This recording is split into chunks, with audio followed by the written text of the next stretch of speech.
They were told the British would starve them, execute them in secret, make them disappear without record or mercy. But when 38 German women arrived at a makeshift medical facility outside London in October 1944, the enemy destroyed them, not with violence, but with something they could never have imagined. A woman collapsed on the cold concrete floor, her leg shattered, her face grey with shock. The British nurses didn't turn away, they didn't mock. They lifted her together, carefully supporting her broken body, as though she deserved care, as though her pain mattered. They expected brutality, they received tenderness, and in that moment, the world they had been taught began to fracture. If this story resonates with you, make sure to like this video and subscribe for more incredible true accounts from World War II. These histories must not be forgotten. The autumn rain fell in sheets across the English Channel in September 1944. News of Germany's deteriorating position spread through occupied territories like poison, whispered in cellars and broadcast on Allied radio. For British forces pushing across Europe, it meant momentum. For the German women scattered across France, Belgium and the Netherlands, serving the Wehrmacht as clerks, radio operators, medical auxiliaries and logistics staff, it meant the beginning of something terrifying and unknown. In Brussels, in Antwerp, in the countryside outside Paris, German women who had followed the army now found themselves cut off. The units they had served were retreating or surrendering. The officers who had promised protection were gone. Now they stood in small, frightened clusters, exhausted, waiting to learn if they would survive the next hour. The women wore what remained of their grey Wehrmacht auxiliary uniforms. Some still had their caps, the fabric faded and stained. Others wore civilian clothes stolen or bartered for, skirts and blouses that no longer fit properly after months of short rations. Their hair, once pinned according to regulation, now hung loose or was tied back with whatever they could find. Many had no shoes. The boots had worn through weeks ago. Among them was Greta, 25 years old, a radio operator from Hamburg who had been stationed at a communications post outside Brussels. She stood with her shoulders hunched forward, trying to make herself invisible. Next to her was Ilse, a medical orderly who had worked in field hospitals from Poland to France. Ilse's hands trembled constantly now. A tremor she couldn't control, legacy of too many surgeries performed in basements with failing generators and no anaesthetic. There was also Margareta, barely 20, who had been pulled from her university studies in Berlin and assigned to Wehrmacht administration. She stood slightly apart, her eyes unfocused, silent. The other women knew not to ask what she had seen. The British soldiers who came to collect them moved with quick efficiency. There was no ceremony, no speeches. The soldiers were matter-of-fact, almost bored, as if collecting German prisoners was routine. They lined the women up, checked names against typed lists, counted them twice.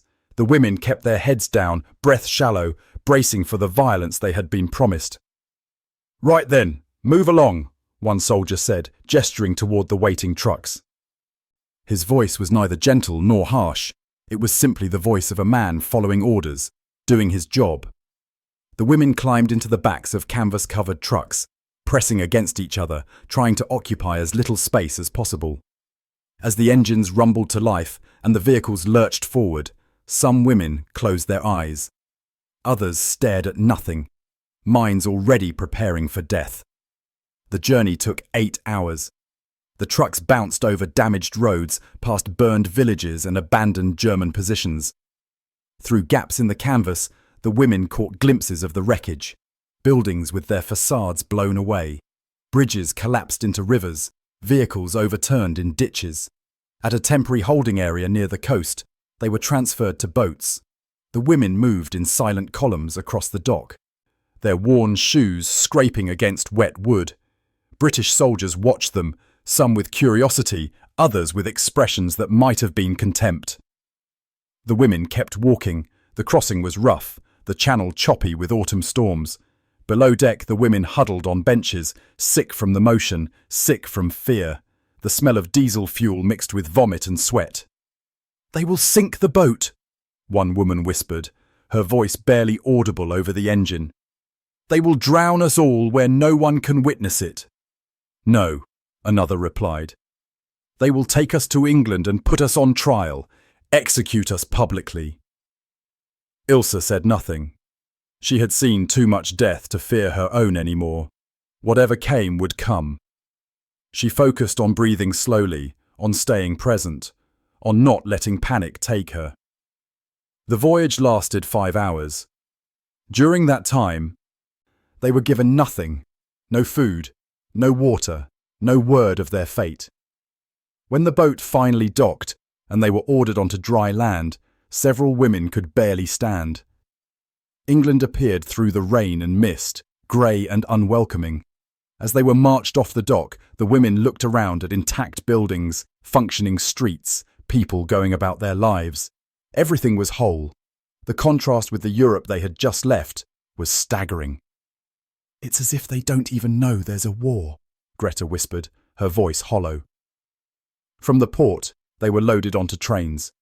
The cars were old, but functional, with hard wooden benches and windows that rattled. The women sat stiffly, afraid to touch anything, certain this was temporary, that the real punishment was coming.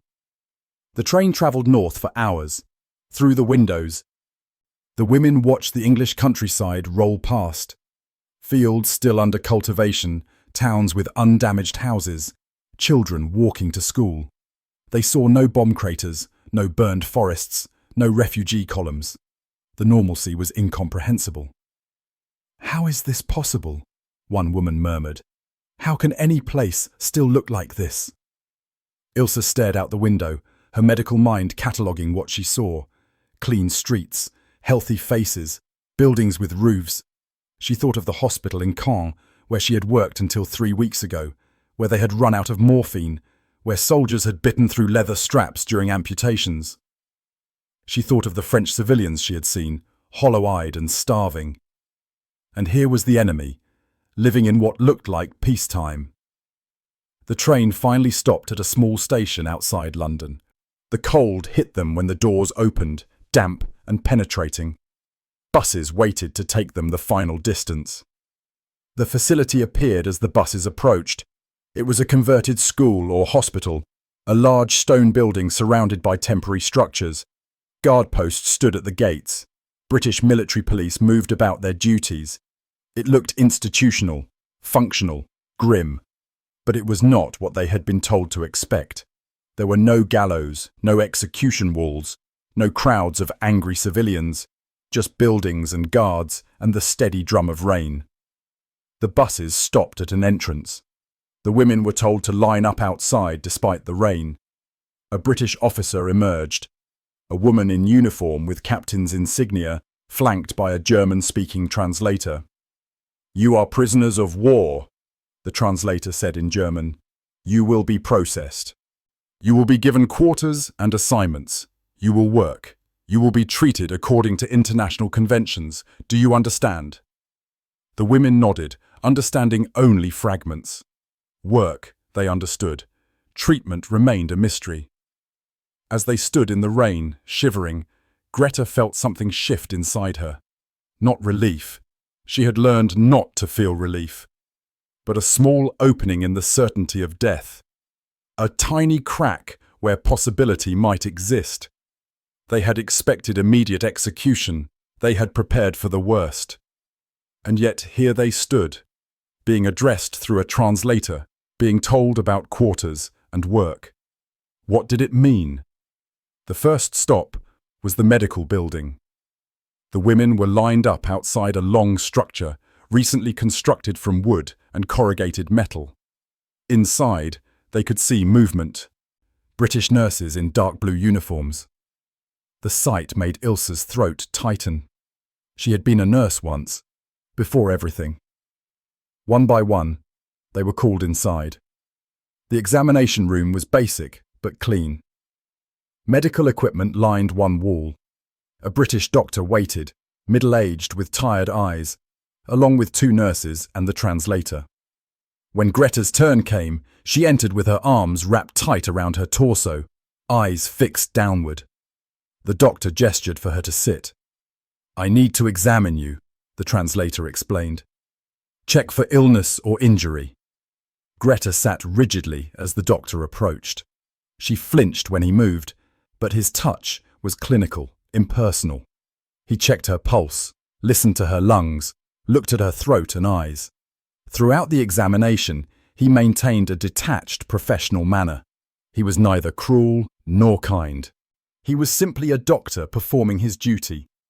When he finished, he made notes and said something to the nurse. The translator turned to Greta. "You are severely malnourished. You have signs of vitamin deficiency. You will be given supplements and additional rations. Any pain or injuries?" Greta shook her head, unable to speak. The doctor nodded and indicated she could leave. As she walked out, she felt disoriented. He had examined her, touched her, and then simply let her go. No violation, no humiliation, just a medical examination. Outside, the other women waited anxiously. "What happened?" someone whispered urgently. "He examined me," Greta said slowly. "Like a doctor. Just like a doctor." The women exchanged glances, unsure what to make of this information. After the examinations, they were directed to another building. Inside were rows of sinks with running water and several makeshift shower stalls constructed from canvas and wood. A British nurse, a sturdy woman in her 50s, tried to explain through gestures. They would shower. They would be given soap. Their old clothes would be taken. They would be given new clothes.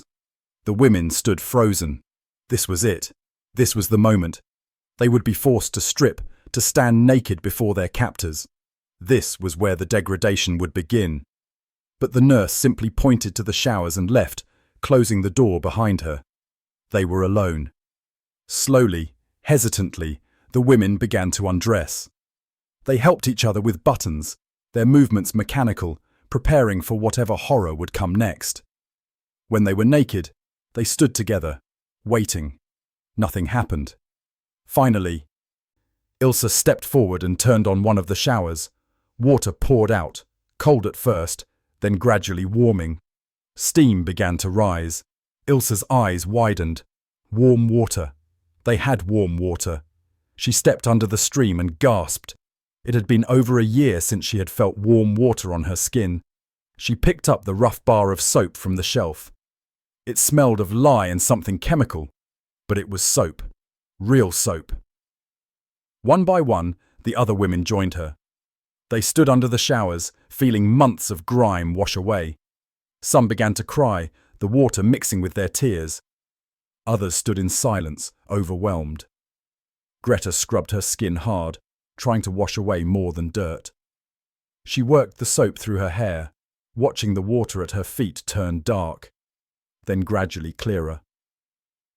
When she finally turned off the water and stood dripping on the concrete floor, she felt different somehow. Not clean exactly, but less heavy. Towels were provided, rough but dry.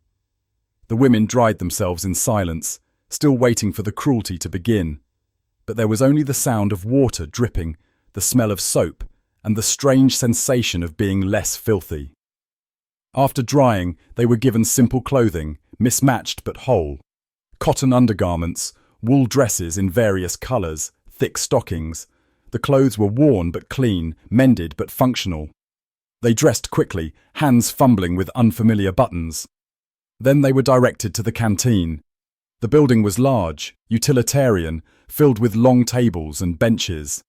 The smell of cooked food hit them as they entered, and several women stopped abruptly, overwhelmed. British personnel were eating at some tables. They glanced at the German women with curiosity, but made no hostile moves. The women were directed to a separate section where tin plates had been set out. On each plate was more food than most of them had seen in months. Boiled potatoes, grey vegetables, a small piece of meat, a slice of bread, a cup of weak tea. It wasn't much, but it was real food, hot and present. The women stared at the plates, unable to move. This had to be poisoned, or a test of some kind. or meant for someone else. "Sit and eat," a British soldier said in broken German, gesturing to the benches. His tone was neutral. Slowly, the women sat. They picked up their forks with shaking hands. Greta looked at her plate, then at Ilse across from her.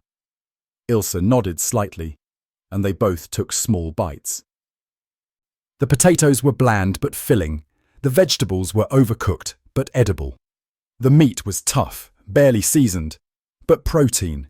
It was real food, prepared without care perhaps, but provided nonetheless. Some of the women began to cry as they ate. Others ate mechanically, their faces expressionless.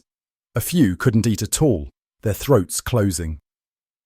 Ilse ate slowly, steadily, her training taking over. Her body needed this food. She would eat even if her mind couldn't process the implications. After the meal, they were taken to their quarters. The building was a converted barracks, basic and cold.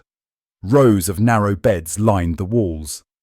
Each bed had a thin mattress, a single blanket, a flat pillow. At the foot of each bed was a small wooden box. A British sergeant, speaking through the translator, explained the rules. Wake at 6, breakfast at 7, work assignments to be announced, lunch at noon, dinner at 6, lights out at 10. They were not to leave their designated area without permission. They were to obey all instructions from British personnel. The women listened, trying to absorb this information. It sounded like military routine, structured and predictable. It did not sound like punishment. When the sergeant left, the women explored their new space cautiously. Greta sat on her assigned bed and tested the mattress. It was thin and lumpy, but dry. She touched the blanket, wool, scratchy, but warm. That night, lying in the dark, listening to the sounds of other women breathing, crying softly, whispering prayers, Greta thought about what had happened. They had been fed, given warm water, given beds. She didn't understand. They were told the British were monsters, that capture meant torture and death. Instead, they had been processed like inventory, given basic necessities, treated with bureaucratic indifference. What was happening here? The days began to follow a pattern. The wake-up bell at 6. The women rose, made their beds according to the standards demonstrated by the guards, filed to the washrooms. Cold water in the sinks, toilets that flushed, mirrors that showed their gaunt faces. Breakfast was served at 7. Porridge, bread, weak tea, sometimes a piece of fruit. The women ate in silence, still unable to reconcile the food with their expectations. After breakfast came work assignments. Some women were sent to the kitchens, peeling vegetables under British supervision. Others went to the laundry, washing linens in huge vats. A few, including Ilse because of her medical background, were assigned to help in the facility's small infirmary. Greta was sent to work in the administrative offices, sorting papers and organizing files. It was tedious work that gave her too much time to think. She worked alongside British clerks who mostly ignored her, speaking to each other in English she couldn't understand. The work wasn't difficult. No one was cruel. The British gave instructions, expected compliance, and that was all. At lunch, they returned to the canteen. More food, never quite enough, but always something. Soup, bread, occasionally cheese. The portions were small but regular. Some women began to look less skeletal, their faces filling out slightly. Afternoons meant more work, then a brief period of free time before dinner. During these hours, the women gathered in their quarters or in a small yard where they were allowed to walk. It was in these quiet moments that the real questions began. As days turned into weeks, the cognitive dissonance grew unbearable. The women had been raised under the Reich, taught about British decadence and cruelty. They had been told stories of prisoners tortured, women violated, enemies shown no mercy. The propaganda had been constant, specific, vivid, and yet, day after day, they were fed, given work, treated with cold but consistent adherence to rules. No one beat them, no one starved them, no one raped them. The contradiction gnawed at them. "Maybe they're waiting," one woman whispered during their evening gathering, "making us complacent before the real punishment begins." "It's been 4 weeks," another replied. "How long do they wait?"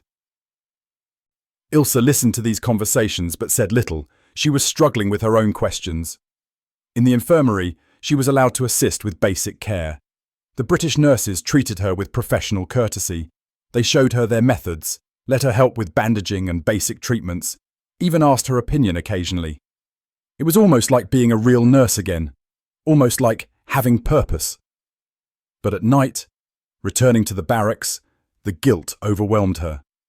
How could she take satisfaction in helping the enemy? What would her family think? Letters began arriving, filtered through the Red Cross.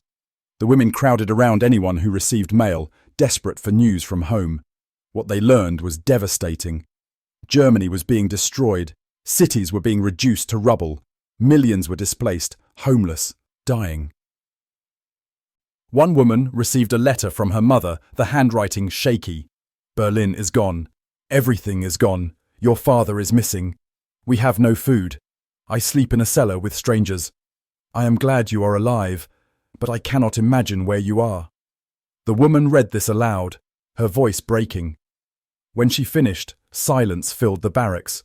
Then someone voiced what they were all thinking. How can we be here, eating every day, sleeping in beds, while they suffer? No one had an answer. Despite the overwhelming confusion, small moments began to accumulate, moments that didn't fit the simple narrative of captivity. One morning, Greta dropped a stack of files in the office, papers scattered across the floor. She fell to her knees, frantically gathering them, expecting punishment. A British clerk knelt beside her and helped, collecting papers without comment. When they stood, the clerk gave her a brief nod and returned to her desk. It was nothing. It was everything. In the infirmary, Ilse watched a British nurse spend 20 minutes carefully cleaning and dressing the infected wound of a German soldier prisoner, taking care to minimize his pain, speaking gently, even though he couldn't understand her words. The nurse's gentleness, her focus, her clear commitment to healing, it disturbed something in Ilse's chest. One afternoon during their outdoor time, a guard offered a cigarette to a group of women standing near the fence. They stared at it, confused. He lit it and handed it to the nearest woman, gesturing that they should share. They passed it around, each taking a cautious drag. The guard watched, then nodded and walked away. The small gesture lingered in their minds for days. 6 weeks into their captivity, they learned about the canteen. It was a small room where they could purchase items using tokens earned from their work. The women were given a small allowance each week, and they could spend it on personal items. When they first entered, they stood in the doorway, stunned. Shelves held soap, toothpaste, pencils, writing paper, needles and thread, even small tins of candy. It wasn't abundance, but it was choice. Greta stood before a tin of hard candies, her hand hovering. In Germany, such things had vanished years ago. Here were rows of them, available for purchase with tokens earned by sorting British papers. She bought 1 tin. That night, she sat on her bed and opened it slowly, taking out 1 small candy. She put it in her mouth. The sweetness was almost painful. Tears ran down her face as it dissolved. She didn't know if she was crying from joy or shame. Around her, other women had similar experiences. Real soap, writing paper, small things that made them feel almost human. But every purchase came with guilt. Every moment of comfort was shadowed by knowledge of suffering at home. 2 months into captivity, the internal struggles became impossible to ignore. The women had settled into routine, but routine brought no peace. Instead, it gave them time to think, to question, to confront everything they had believed. Greta found herself having imaginary arguments with her father. He had been loyal to the Führer, had been proud when she volunteered for Wehrmacht service.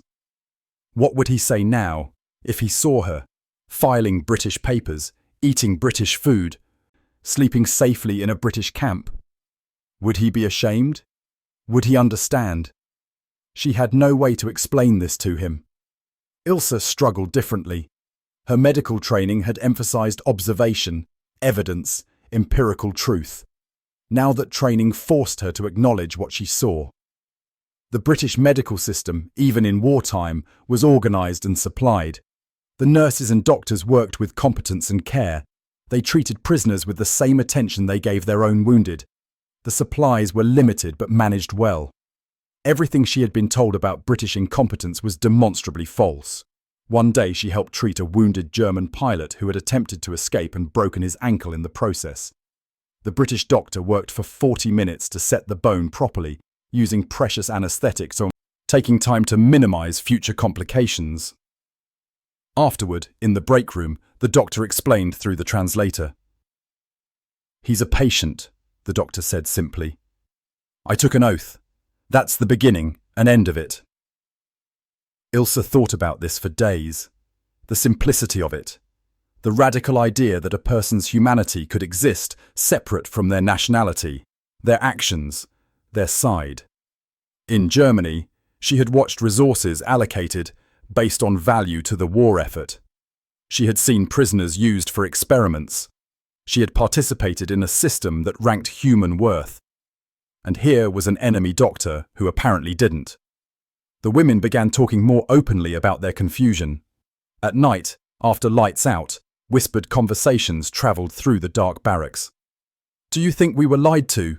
someone asked carefully. "Not lied," another replied slowly. "Maybe they believed it themselves. Maybe everyone believed it. Or maybe," a third voice said quietly, "they knew exactly what they were doing. Maybe the lies were necessary to keep us fighting." These conversations were dangerous.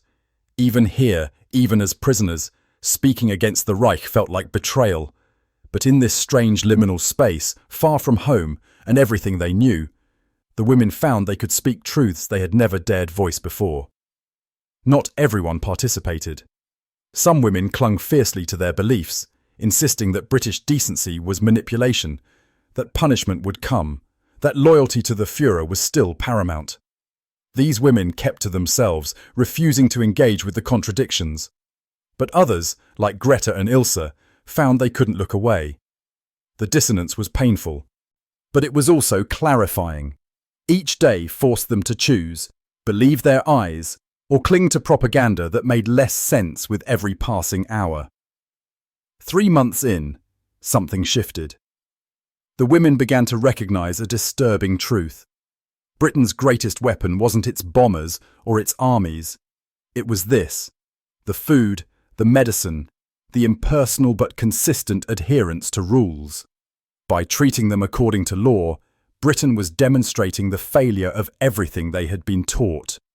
Every meal was evidence. Every basic dignity was proof that their education had been lies. Greta articulated it one evening, speaking to a small group in the yard. "They don't need to torture us," she said slowly. "The correctness is more effective.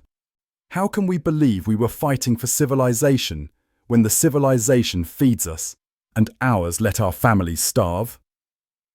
The silence that followed was heavy with recognition. Ilse added, "In the infirmary, I see their values. They allocate resources fairly. They treat all patients equally. They believe in order and law, even for enemies. Whatever else they are, they're not what we were told." "But what does that mean for us?" another woman asked, her voice breaking. "If everything we believed was wrong, who are we?" The questions hung in the air, unanswerable. Margaret, the young woman who rarely spoke, surprised everyone by answering. "Maybe," she said softly, "we don't need to be anything. Maybe we just need to survive, to see, to remember." Her words carried weight that silenced further discussion. Survive, see, remember. Perhaps that was enough. 4 months into their captivity, in February 1945, Everything came to a head because of a woman named Anna. Anna was 34, older than most.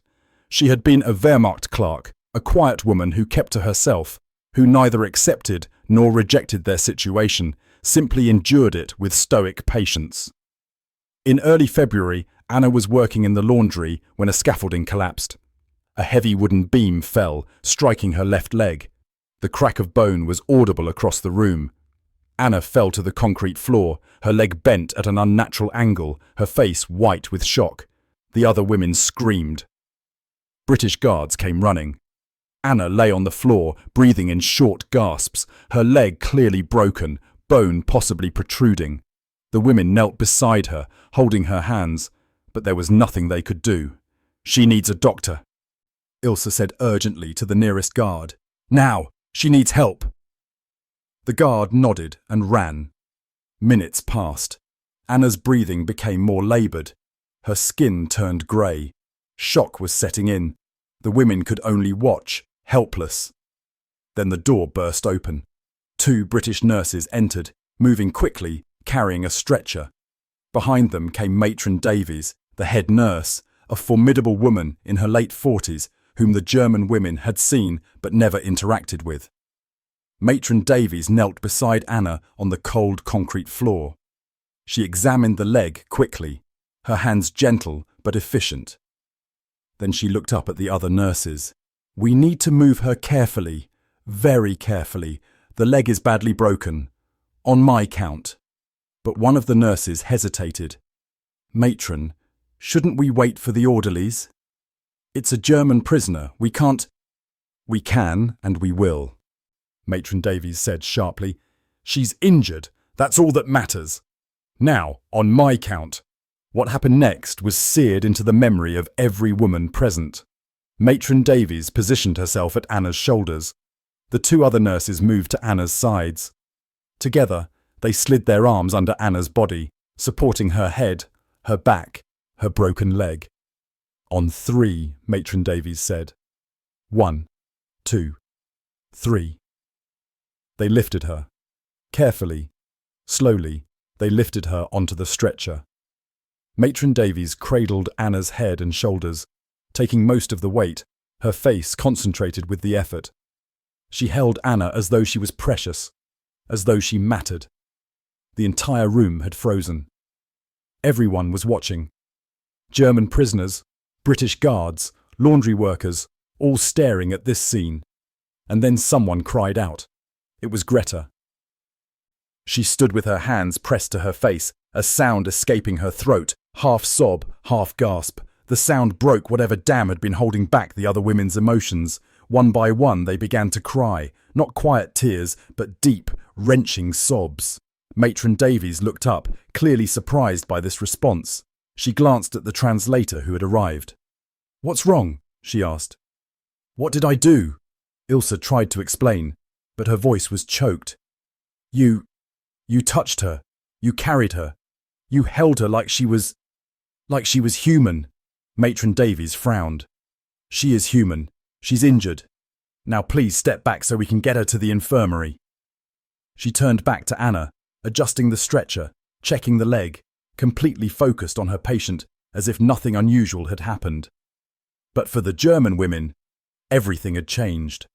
That night, the barracks was filled with intense conversation. The women couldn't stop talking about what they had witnessed. "She touched her," someone kept repeating. "She put her hands on her, lifted her, held her.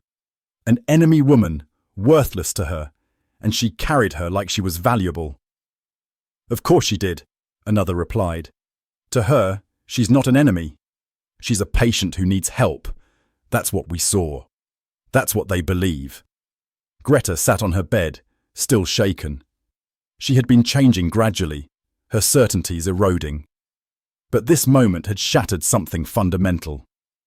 "In Germany, I watched injured soldiers left in hallways because resources were limited and some lives were worth more than others," she said quietly. "I watched prisoners given the minimum care, if any. I saw a system that assigned value to human life based on usefulness.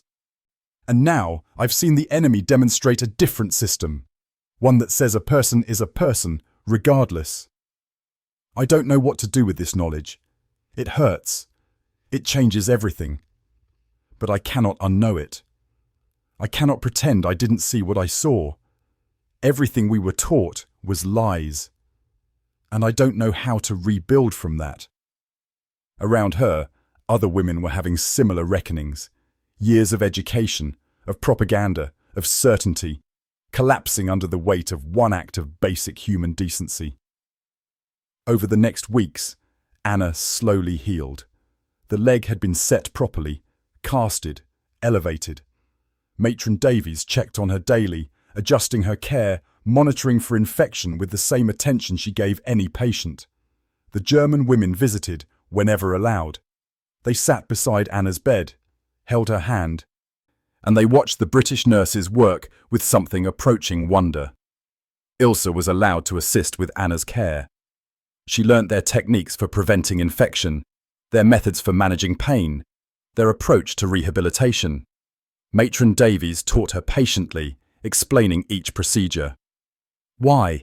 Ilse finally asked her one day through the translator. "Why do you teach me? Why do you save her? We are your enemies."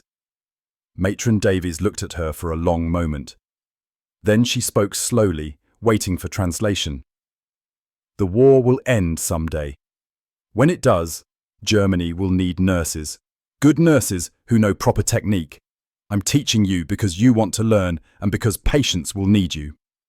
She paused, then added, "I know what you were taught about us. I know what war does to truth, but I hope you'll judge us by what you see, not what you were told." Ilse bowed her head, tears sliding down her face. When she looked up, she said in careful English, practiced in secret, "Thank you. I understand now." Matron Davies nodded and returned to her work, leaving Ilse standing there, fundamentally changed. When Anna was well enough to return to the barracks, 6 weeks after the accident, she was different.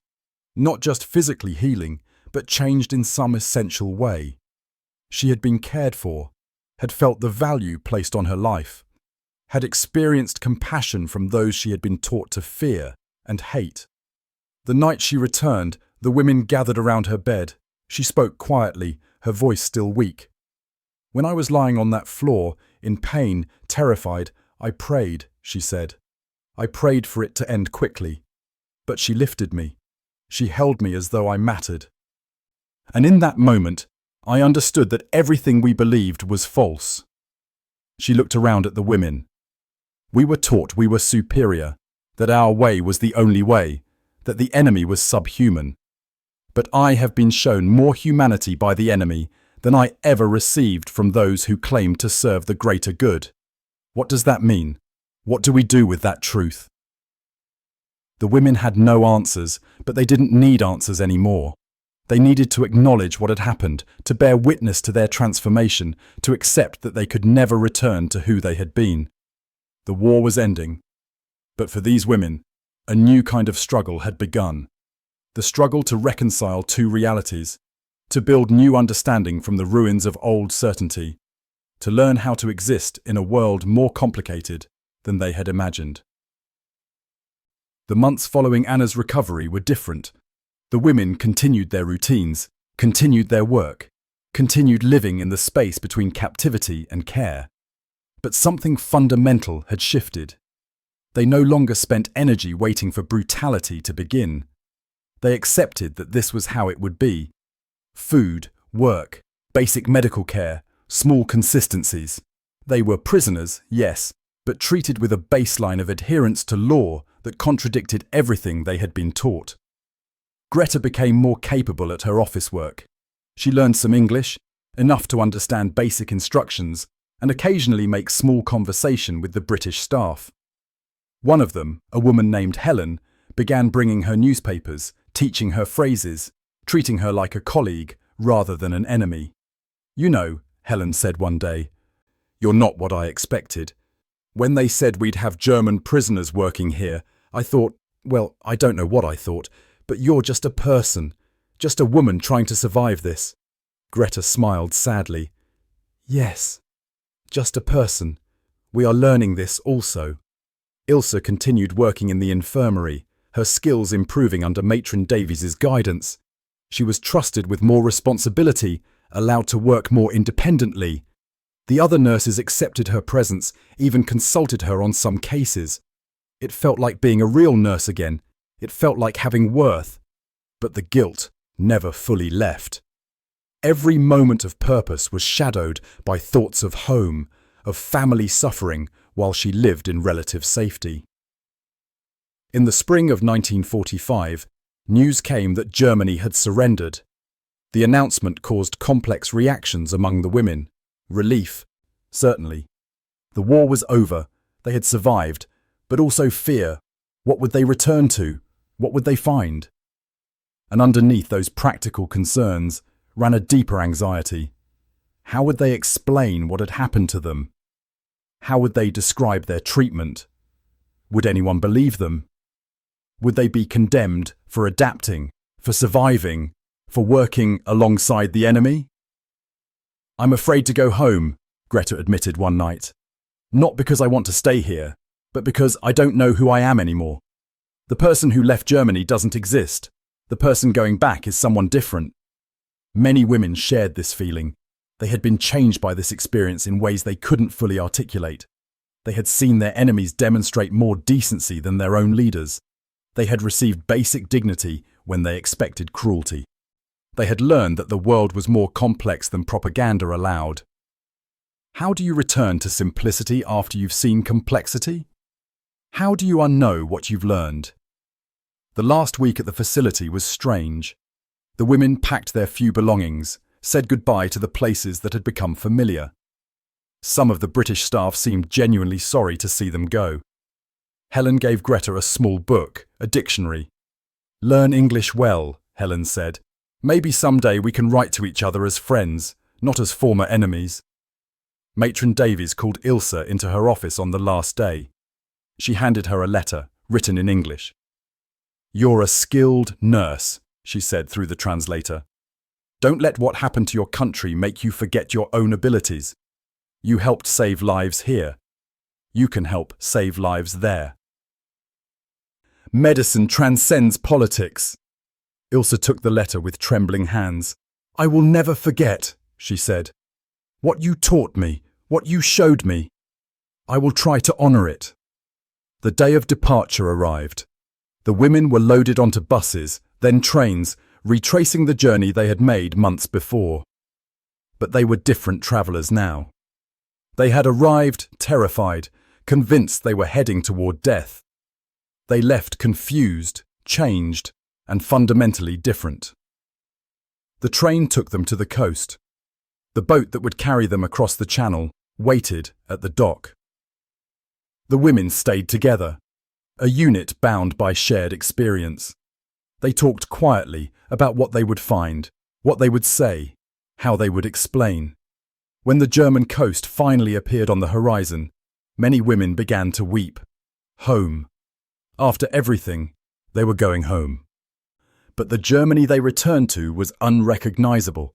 The boat docked at Hamburg, and the women stared in horror at what remained of their country. The city was devastated. Entire districts were gone, reduced to rubble. Survivors moved through the ruins, their faces empty, their bodies skeletal. The contrast with England's relative normalcy was obscene. The women had known intellectually that Germany was destroyed, but seeing it, smelling the ash and decay, hearing the silence where a city should have been alive, it broke them again in a different way. They were processed through a repatriation centre, given small amounts of occupation currency, and told to find their own way. Many had no homes to return to. Families had been killed. Addresses had ceased to exist. Entire communities had been erased. Greta searched for 3 weeks before she found her mother, living in a makeshift shelter in what had been their neighbourhood. When they finally saw each other, they embraced, both crying too hard to speak. Later, when they could talk, her mother asked, "Where were you? What happened to you?" Greta tried to explain. "I was in England. I was a prisoner. They treated us fairly. They gave us food, work, medical care. They didn't hurt us." Her mother stared at her, struggling to comprehend. The British, they were decent to you?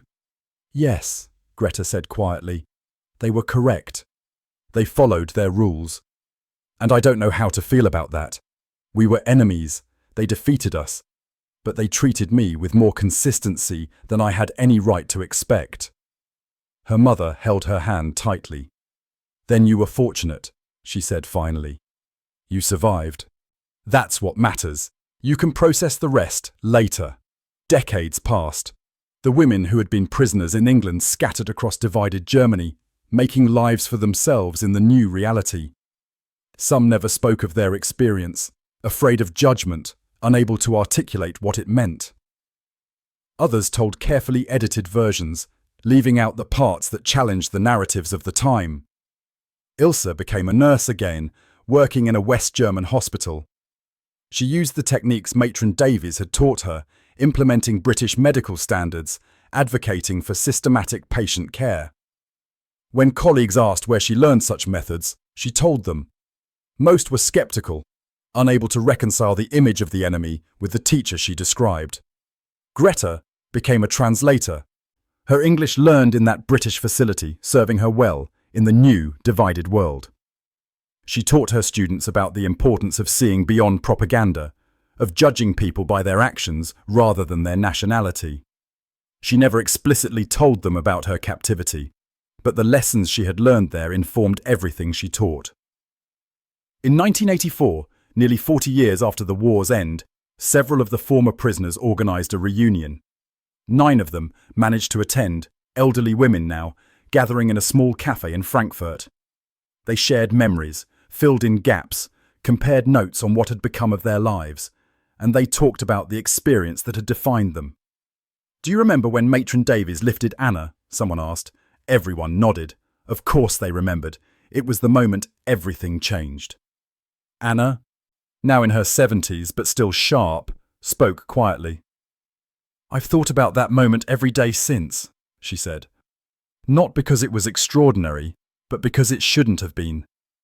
Basic human decency in wartime shouldn't feel like a miracle. But it did, because we had been taught to expect so much less.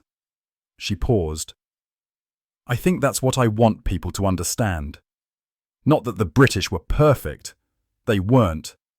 They had destroyed our cities, occupied our country, dismantled everything we knew. But in that moment, in that laundry room, they showed me that enemies can still recognize each other's humanity. And that recognition changes everything. The women sat in silence, reflecting on this truth. They had lived it. They had been changed by it. And in their own small ways, they had spent their lives trying to pass that understanding forward. And so, a cold concrete floor in England became the site of a quiet transformation. Not the kind that makes headlines, but the kind that changes individual hearts. For 38 German women, that moment when British nurses lifted their injured friend proved that everything they had been taught could be wrong, that enemies could show compassion, and that humanity could survive even the worst propaganda. The war had been fought with bombs and armies, but for these women, the real change happened in laundries and infirmaries, in moments of unexpected decency and uncomfortable recognition. They learned that propaganda could deceive, that governments could lie, and that truth was always more complex than anyone wanted to admit. Years later, Greta wrote one final reflection in a journal she had started after her return. We expected brutality and received correctness. We expected hatred and received indifference, which was somehow more powerful. We expected to be treated as less than human, and instead were shown that humanity exists even between enemies. The British didn't just defeat us with their weapons. They defeated our ideology with soap and medicine and adherence to law and one matron's decision to lift a broken woman from a concrete floor. That gesture changed more than their bombers ever could. It changed us, and we could never return to who we were before. The story of these women is not widely known. It doesn't fit neatly into narratives of heroes and villains, of justified war and necessary destruction. But it's a story worth remembering because it reminds us that in the midst of history's greatest violence, small acts of consistency and decency can shatter the hardest certainties. Sometimes adherence to law is more powerful than vengeance. Sometimes basic human dignity is the most effective weapon. And sometimes the hardest truths to accept are the ones that force us to question everything we thought we knew about ourselves and our enemies. If this story moved you, please like this video and subscribe to our channel. There are thousands of untold stories from World War II. Human stories that complicate our understanding of war, peace, and what it means to remain human in inhuman times. These stories deserve to be remembered and shared. Thank you for listening.